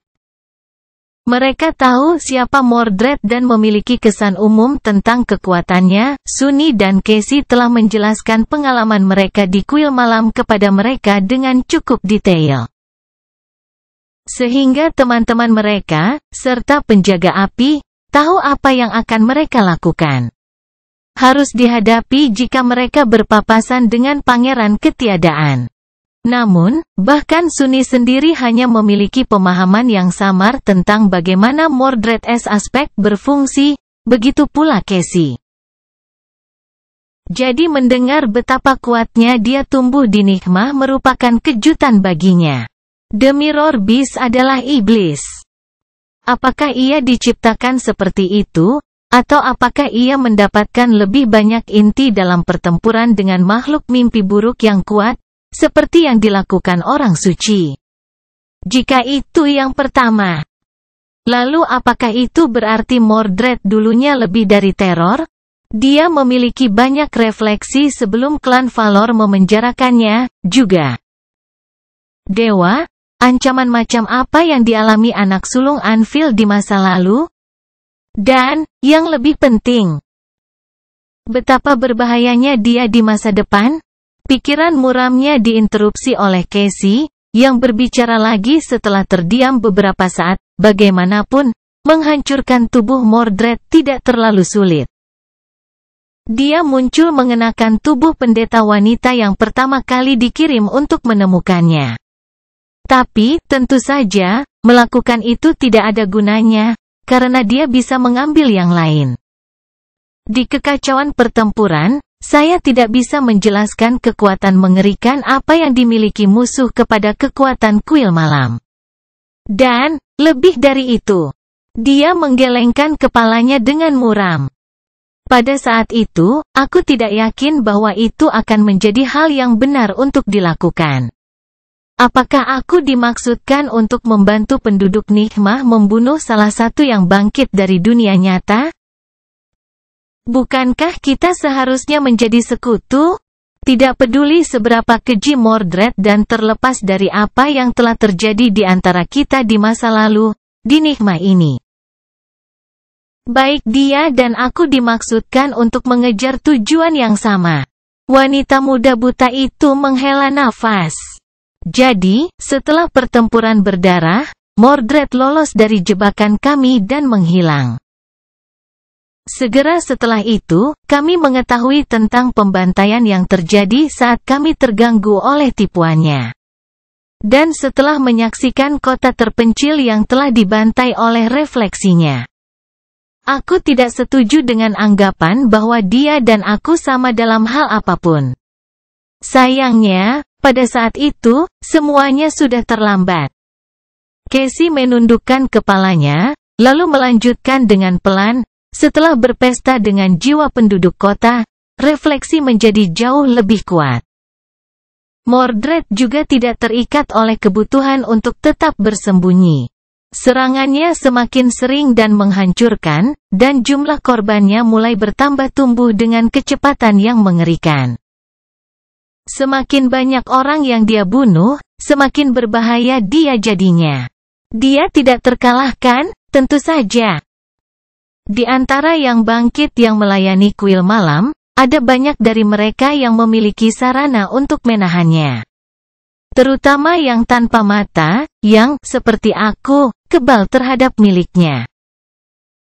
Tapi Mordred juga tahu itu. Jadi, dia mengejar orang-orang yang bisa mengancamnya lebih dulu. Dia berhenti sejenak, wajahnya menjadi serius. Akhirnya, orang-orang mereka yang masih hidup. Setidaknya menjadi begitu ketakutan sehingga mereka meninggalkan rumah mereka dan melarikan diri ke kuil malam, berharap High Priestess akan melindungi mereka.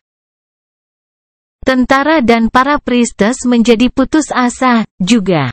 Kami memohon yang satu di utara untuk campur tangan. Dia adalah seorang transenden, dan oracle tanpa tandingan, bagaimanapun juga. Casey terdiam beberapa saat, lalu melanjutkan, suaranya menjadi sedih dan sedih. Ketika semua orang sedang merayakannya, Nona memanggilku secara rahasia, dan memintaku untuk menyampaikan pesan kepada teman lamanya, Lord Noctis, di timur. Hanya 3 kata, aku mati. Dia berhenti sejenak dan berbalik, wajahnya yang cantik tetap diam. Aku terkejut. Tentu saja. Bagaimana dengan keabadiannya? Bagaimana dengan semua orang yang dia janjikan untuk dilindungi? Dia tersenyum sedih, dan memberitahuku bahwa mereka semua juga sudah mati. Dan lebih baik seperti itu. Desahan berat keluar dari bibir Casey. Aku pergi keesokan paginya, dan berjalan ke selatan sendirian. Bepergian melalui hutan belantara Kerajaan Harapan, buta dan tanpa bantuan siapapun, tidaklah mudah. Tapi aku berhasil bertahan, entah bagaimana. Entah karena keberuntungan atau karena satu di utara melindungiku, Mordred tidak pernah mencegatku. Aku harus menghadapi beberapa makhluk mimpi buruk yang kuat, meskipun serta bahaya lainnya, di sepanjang jalan. Aku mengatasi rintangan ini dan akhirnya mencapai tempat suci. Dan pada hari aku tiba, aku akhirnya merasakannya. Perubahan mendadak. Ekspresi gelap muncul di wajahnya. Nyonya telah meninggal, dan kelemahan lain ditambahkan ke penjara Hope. Bencana yang mendekat semakin dipercepat. Anda tahu sisanya. Sejenak, Sunny bisa merasakan kesedihan mendalam dalam suara Casey, tapi kemudian menghilang, dan wanita muda buta itu tersenyum. Jadi, sekarang kurasa kita cukup tahu untuk membuat keputusan apakah akan mendukung Noctis atau tidak dalam perangnya melawan para penguasa rantai lainnya. Dia mengerutkan kening, dan kemudian berkata dengan nada muram, namun, ada satu hal yang tidak kita ketahui. Sesuatu yang berpotensi mengubah segalanya. Mordred. Apa tujuannya? Apa yang akan dia lakukan saat keempat penguasa rantai berperang? Casey ragu-ragu dan perlahan menggelengkan kepalanya. Itu aku tidak tahu. Dia pasti sudah menyadari sifat dari konflik mimpi buruk itu sendiri, sekarang. Atau mungkin dia selalu mengetahuinya, melalui cara yang bahkan tidak seorang pun dari kita bisa menebaknya. Dia adalah orang yang telah mencari benih ini, menaruh ide untuk mencari pisau ke dalam kepala kita, dan memanipulasi kita untuk membawanya ke sini, bagaimanapun juga. Tidak peduli apa tujuannya, meskipun aku ragu bahwa dia hanya ingin menjadi seorang master. Dia ada di sini untuk hal lain, juga. Sunny terdiam sebentar, lalu menggeram frustrasi dan berbalik. Baiklah, kalau begitu, kurasa sudah waktunya untuk memilih takdir kita. Budak Bayangan bab 688 Keputusan Besar. Tidak ada yang berbicara selama beberapa saat, sebelum Evie akhirnya memecah kesunyian. Maksudku, itu bukan pilihan yang banyak, kan? Tentu saja, melawan 3 orang suci yang abadi tidak tampak seperti piknik. Tapi kita sudah tahu bahwa mereka pada akhirnya telah dikalahkan, entah bagaimana, jadi bukan tidak mungkin untuk dilakukan.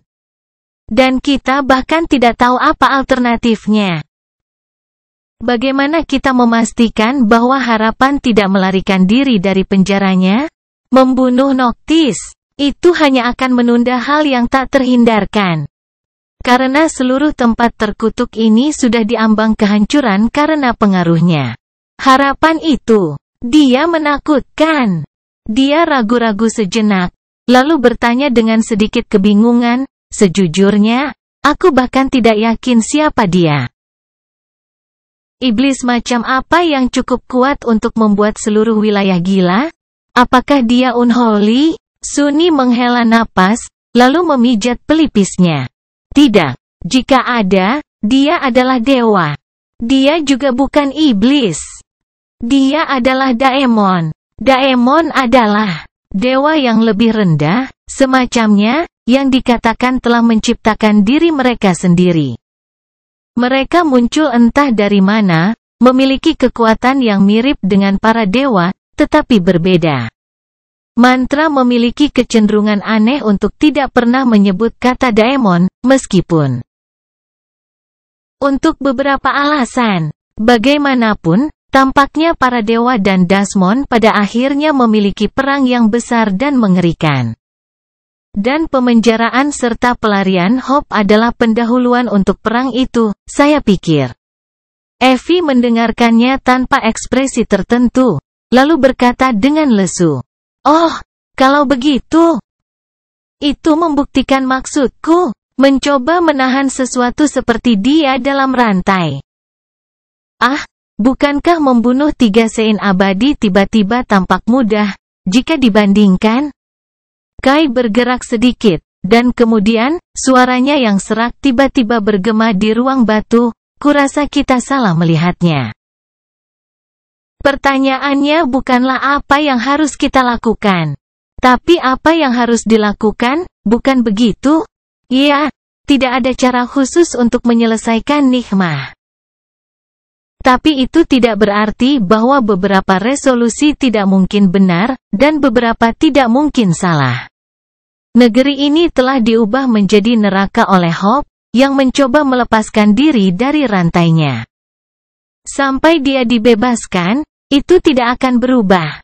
Dia mencondongkan tubuh ke depan, mengerutkan kening, dan menambahkan dengan muram, Kolosem merah, kota Gading. Dan di seluruh reruntuhan kerajaannya, kegilaan merajalela, mengubah manusia menjadi penyimpangan jahat dari diri mereka sendiri. Tentu, kita bisa menang dengan memperpanjangnya. Tapi haruskah kita? Akankah kita berdamai dengan hal seperti itu? Kesimpulan? Anda bisa menyebut saya naif. Tetapi saya pikir meskipun mantra tidak menentukan apa yang dilakukan penantang di mimpi buruk, tetap penting mengapa kita melakukannya. Kita masih bertanggung jawab atas tindakan kita, dan konsekuensinya. Jadi, menurut saya bahwa kita perlu melakukan apa yang benar. Sunni meliriknya dan kemudian bertanya.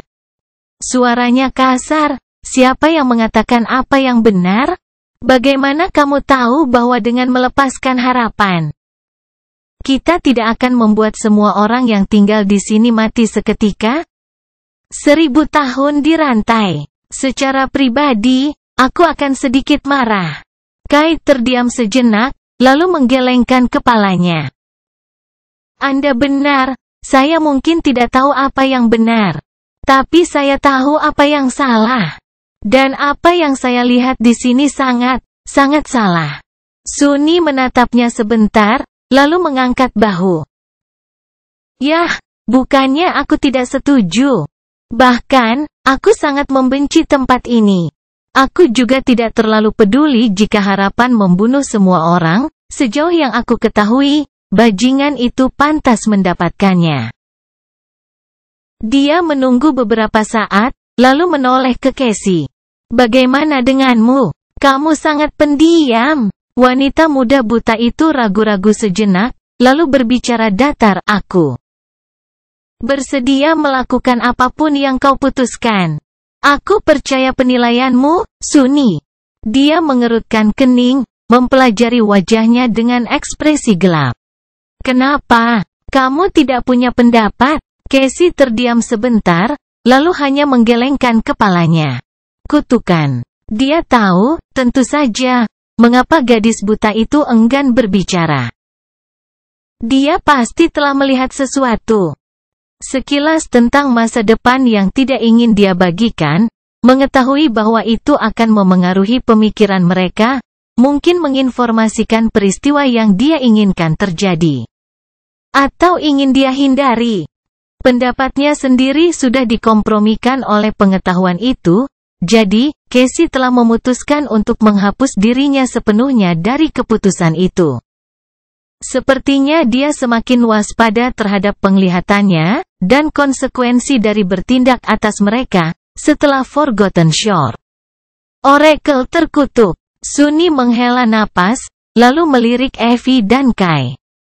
Yah, kalau begitu tidak banyak yang bisa didiskusikan. Kalian berdua sangat ingin bergabung dengan Noctis, dan kurasa aku juga. Dia mungkin orang gila, tapi setidaknya dia orang gila yang kita kenal. Dan, aku juga menyukai pria itu.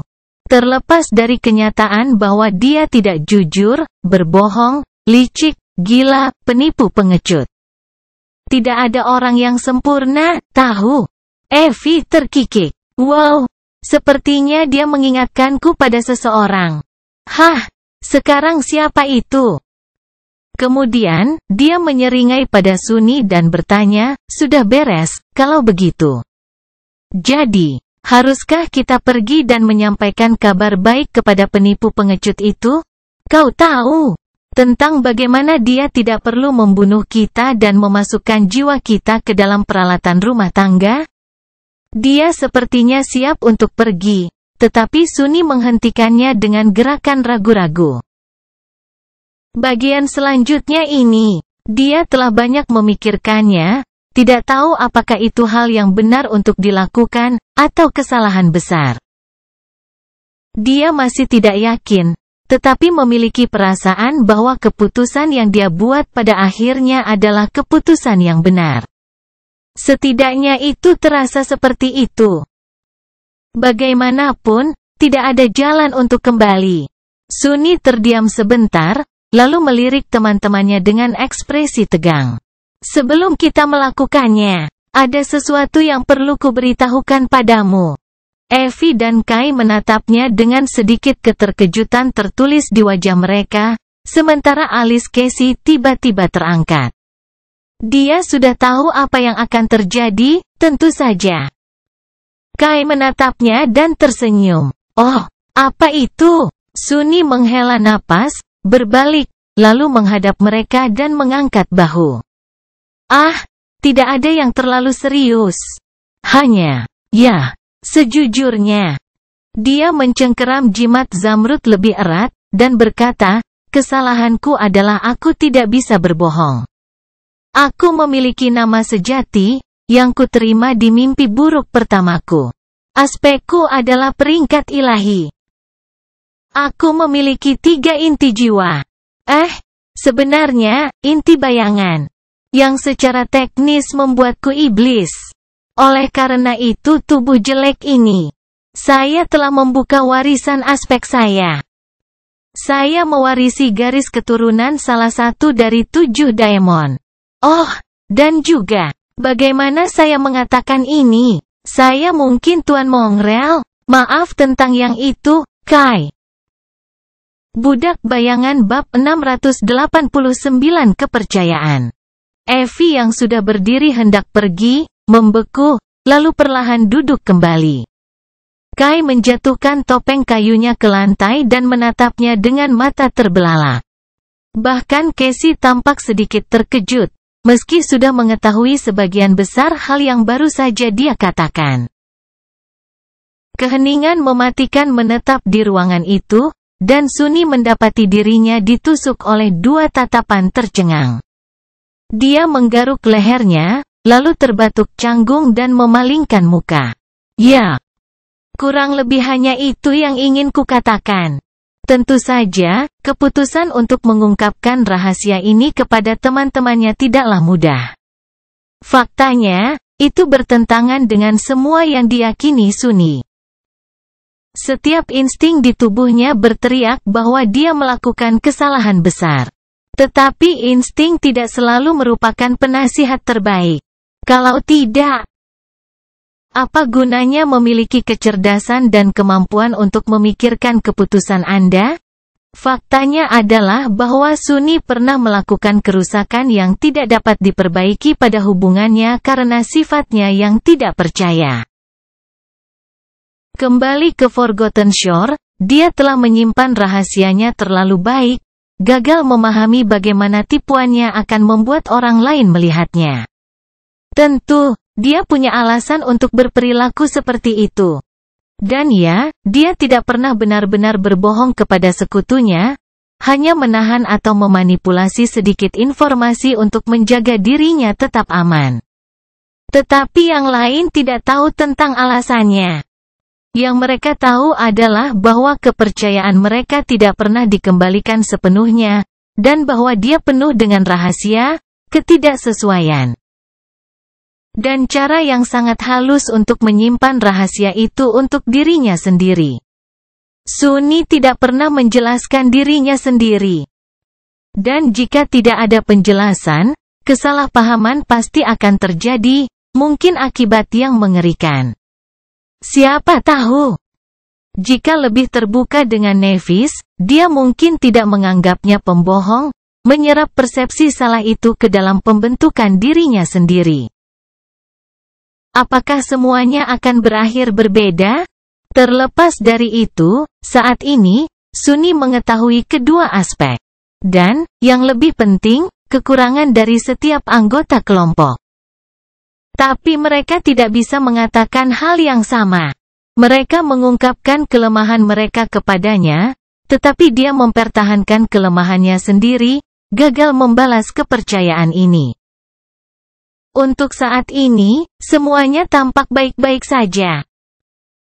Tetapi sifat sepihak dari persahabatan mereka itu pasti akan memburuk di masa depan, dan retakan kecil yang diciptakannya dapat membesar, akhirnya menghancurkannya. Plus, bahkan Mordred tahu rahasianya. Konyol jika pangeran ketiadaan melakukannya, tapi Evie dan Kai tidak melakukannya. Belum lagi bahaya. Jadi, Sunni memutuskan untuk melakukan lompatan keyakinan dan menaruh kepercayaannya pada teman-temannya. Sudah lama datang, pokoknya. Tapi, kutukan, mengapa bersikap jujur kepada orang lain terasa begitu menjijikkan? Sungguh sensasi yang menjijikkan. Kutukan, aku sangat gatal. Setelah 1 menit penuh kesunyian, Evie akhirnya berbicara, suaranya terdengar sangat jinak, sekarang. Tunggu sebentar. Dia mengangkat tangan kecilnya dan menunjukkan 1 jari. Kecacatanmu. Kami sepertinya sudah memiliki gambaran umum, setelah menghabiskan begitu banyak waktu denganmu. Masih. Tunggu, kamu tidak bisa berbohong sama sekali. Apa? Sunni mengangkat bahu. Saya tidak bisa mengatakan kebohongan dengan keras, dan saya terpaksa menjawab setiap pertanyaan yang diajukan kepada saya dengan jujur, atau setidaknya dengan kemampuan terbaik saya. Dia mengharapkan semacam pertanyaan pedas segera menyusul, tetapi Evie tetap diam, menunjukkan betapa bingungnya dia. Bahkan kenakalannya yang biasa menghilang. Sebaliknya, gadis kecil itu hanya mengangkat jari kedua. Baiklah, nama aslinya. Kami juga sudah menemukan jawabannya. Kamu sepertinya enggan untuk membagikannya, untuk beberapa alasan, jadi Kai dan aku tidak mendesak. Sunni menghela napas berat, ragu sejenak, lalu memaksakan diri untuk berbicara itu. Ada hubungannya dengan kemampuan bawaan dari aspekku. Jika kondisi tertentu terpenuhi, itu bisa membuatku rentan terhadap mereka yang mengetahui nama asliku. Itu sebabnya aku merahasiakannya. Dan juga berusaha keras untuk tampil selemah dan sesedih mungkin, sehingga tak seorang pun akan curiga bahwa orang lemah sepertiku bisa memiliki nama sejati. Wajahnya menjadi agak redup. Dianggap lemah umumnya bagus, karena itu membuat musuh meremehkanmu. Aku lebih dari baik-baik saja dengan orang-orang yang tidak memikirkanku. Tapi, setelah aku mulai berpura-pura, segalanya menjadi tidak terkendali dengan sangat cepat. Evie berkedip beberapa kali, terdiam sejenak, dan mengangkat jari ketiga. Yah, kurasa itu menjelaskan beberapa hal. Nah, tentang Lord Mongrel, kami tahu, tentu saja. Maksudku, itu agak jelas. Pada saat itu, Kai dan Casey menoleh padanya dan berbicara secara bersamaan. Kai tampak lebih terkejut dari sebelumnya. Apa? Aku tidak tahu. Casey, sementara itu, tampak agak bingung. Dia bertanya dengan ragu-ragu, Maaf, tapi siapakah Lord Mongrel? Evie menatap mereka dengan ekspresi lucu. Apa maksudmu? Kau tidak tahu? Kaulah yang membantunya membeli armor itu. Kai membuka mulutnya, lalu menutupnya, lalu membukanya lagi. Tunggu, armor apa? Aku membantu. Armor batu dari pasar memori? Benda jelek dan berdebu itu? Tidak. Itu tidak sama. Bahannya benar-benar berbeda. Pas, desainnya. Armor Mongrel sangat apik. Sama sekali tidak seperti tukang batu yang rumit itu. Sunny menutupi wajahnya, lalu berkata dengan muram, batu itu berubah menjadi logam seperti batu karena sihir. Batu itu baru saja rusak dan membutuhkan kebangkitan untuk mengaktifkan proses pemulihan. Mengenai kecocokannya, kau ingat bahwa kenangan menyesuaikan diri untuk mengakomodasi tubuh pemiliknya kan? Astaga, sekarang aku punya ekor, bahkan berlapis baja saat aku memanggil mantel. Pria muda itu menatapnya dengan ekspresi bingung, lalu bersandar di kursinya. Begitu, kalau begitu. Tapi, maksudku, tidak, sudahlah. Sunny memijat pelipisnya. Aku tidak pernah bermaksud agar Mongrel menjadi terkenal. Aku hanya ingin berlatih ilmu pedang di Dreamscape, dan semua nama alias yang bagus sudah digunakan. Siapa yang tahu bahwa penyiar terkutuk akan menyebarkan klip tentang aku yang mengirimnya kemana-mana di jaringan? Ya Tuhan, dan keadaan menjadi lebih buruk setelah itu. Evie menatapnya, lalu ketiga jarinya, lalu mengepalkan tangan. Tapi yang lainnya, aspek ilahi, apakah itu ada? 3 inti jiwa, silsilah Daemon. Bahkan apa itu? Dan apa selanjutnya? Apakah Anda akan memberitahu kami bahwa Anda memiliki memori ilahi, atau semacamnya? Gadis kecil itu mengeluarkan cekikikan gugup dan dengan mengejek menggelengkan kepalanya. Sunny menatapnya sebentar, lalu dengan hati-hati berdeham. Ya, sebenarnya, aku punya 2. Budak bayangan bab 691 pertanyaan. Beberapa waktu kemudian, Sunny meninggalkan ruangan, berjalan di antara menhir tinggi, dan memasuki taman cagar alam yang luas. Kelompok itu bermaksud untuk berbicara dengan Noctis bersama-sama. Tetapi setelah ledakan pengungkapannya, yang lain membutuhkan waktu untuk mencerna semua informasi baru dan memutuskan untuk tetap tinggal. Dapat dimengerti. Sebenarnya, Sunny juga ingin menyendiri selama beberapa menit. Meskipun dia merasa telah mengambil keputusan yang tepat, mengungkapkan rahasianya adalah pengalaman yang tidak nyaman. Dia merasa seolah-olah beban tak terlihat telah diangkat dari pundaknya, sedikit, tetapi juga bergetar dan gelisah. Dia merasa telanjang. Sunny juga bisa menggunakan sedikit kesunyian untuk mengumpulkan pikirannya. Setelah keterkejutan awal, dia menjelaskan lebih detail tentang kemampuannya, menjelaskan bagaimana aspek ilahi bekerja, dan keadaan bagaimana dia mendapatkannya. Namun, dia sendiri tidak tahu banyak tentang masalah ini, jadi pembicaraannya tidak terlalu lama. Itu telah membantu yang lain lebih memahami kekuatannya, juga kekuatan Nevis. Dan, yang paling penting, Mordred. Sekarang, mereka sudah siap untuk menghadapi Pangeran Ketiadaan, jika terjadi konflik dengannya. Selain itu, karena semua orang mendapatkan wawasan yang lebih dalam tentang kekuatan Sunny, sinergi mereka yang sudah mendalam sebagai unit pertempuran pasti akan tumbuh lebih halus. Sunny juga menyimpan beberapa hal untuk dirinya sendiri. Perbedaannya adalah jika sebelumnya ada dinamika yang aneh antara dia dan teman-temannya, di mana mereka berpura-pura tidak tahu bahwa dia tidak sepenuhnya jujur kepada mereka, dan dia berpura-pura tidak tahu bahwa mereka tahu. Sekarang, keberadaan bintik putih itu telah diakuinya secara terbuka. Evie dan Kai mengerti bahwa ada hal-hal yang belum siap dia bagikan, dan mengapa dia enggan melakukannya. Mereka sepertinya menghormati keinginannya. Secara keseluruhan, itu berjalan dengan sangat baik.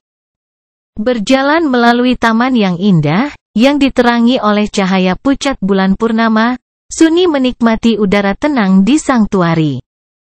Namun, pada titik tertentu, sebuah pemikiran yang sedikit membingungkan memasuki benaknya. Aku bertanya-tanya.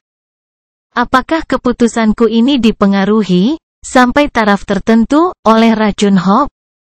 Jika demikian, keinginan mendalam apa yang telah dia perkuat untuk mendorong saya agar jujur dengan teman-teman saya?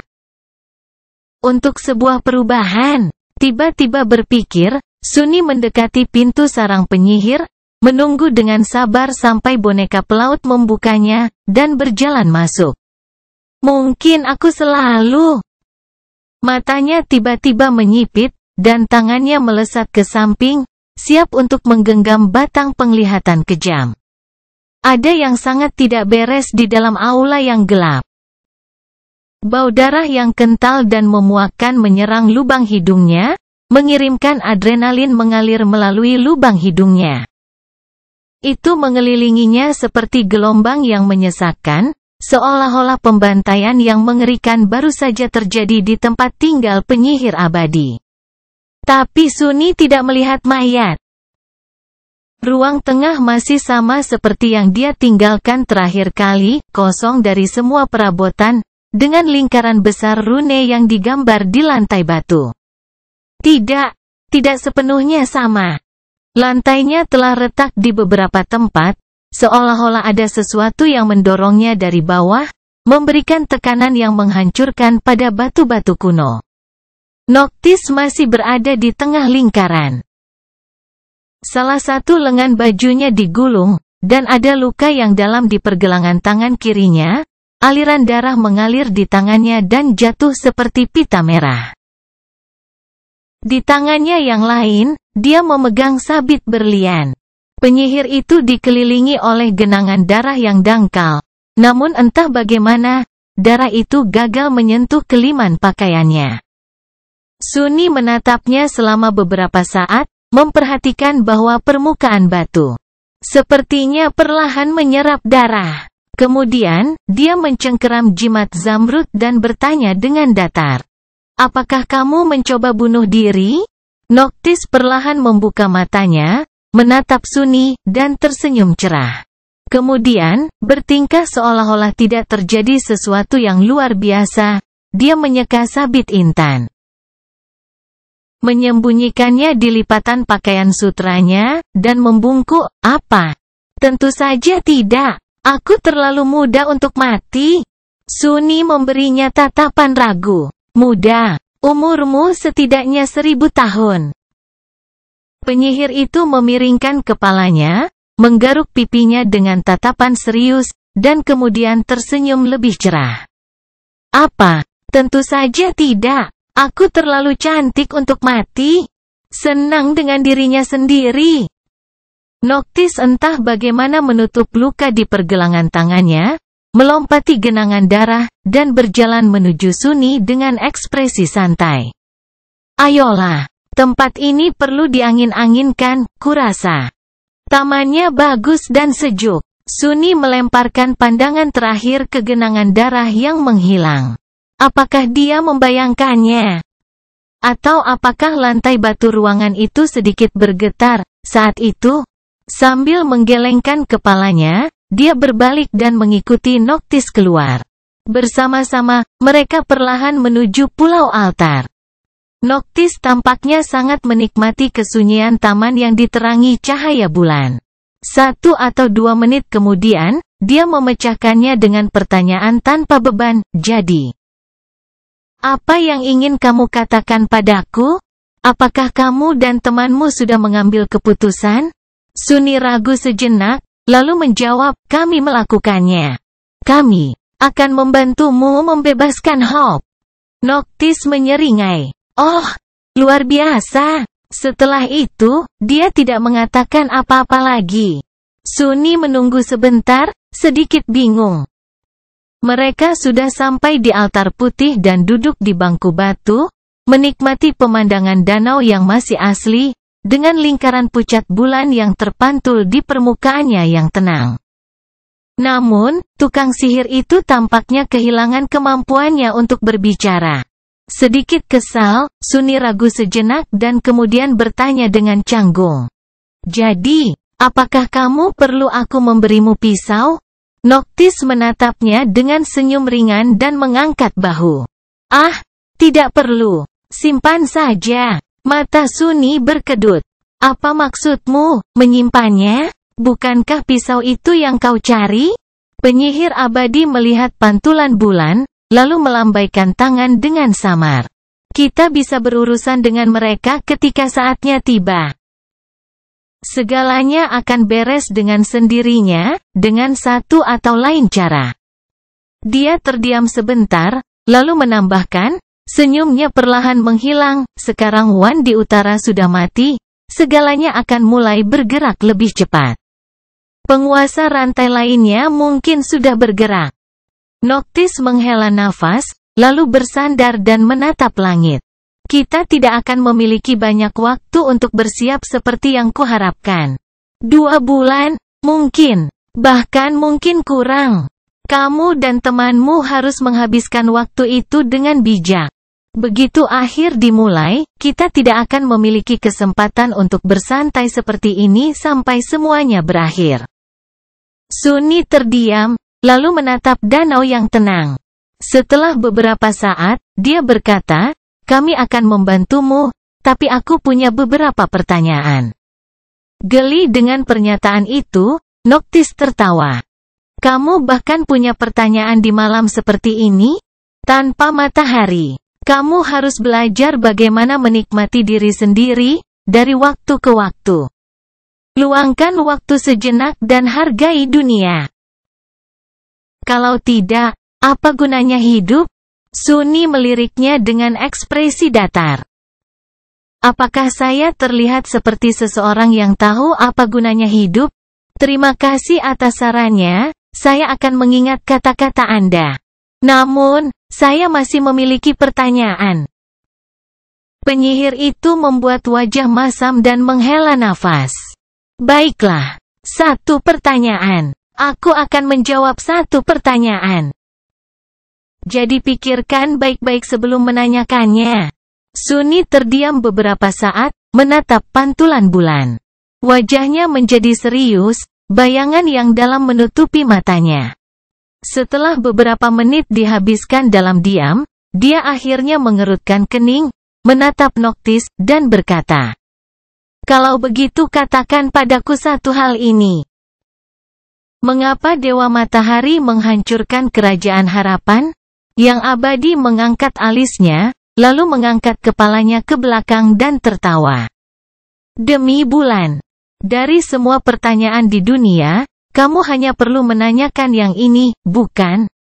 Dia menggelengkan kepalanya, dan kemudian membuang muka.